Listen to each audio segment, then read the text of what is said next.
How to send italic text in WhatsApp. This tutorial shows you how to format your messages in italic without needing any extra apps on your Android device. First, open WhatsApp on your Android device and go into any chat. This works in both personal chats and group conversations. Tap the message box to bring up your keyboard. To make your text italic, type an underscore first, then your message, then close it off with another underscore at the end.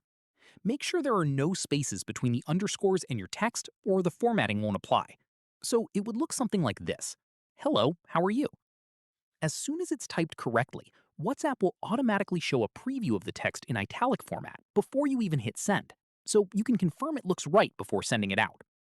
Once you're happy with it, tap send and your message will appear in italic on the other end. From here, if you want to combine italic with other formatting, you can wrap the same text in asterisks for bold or tildes for strike-through.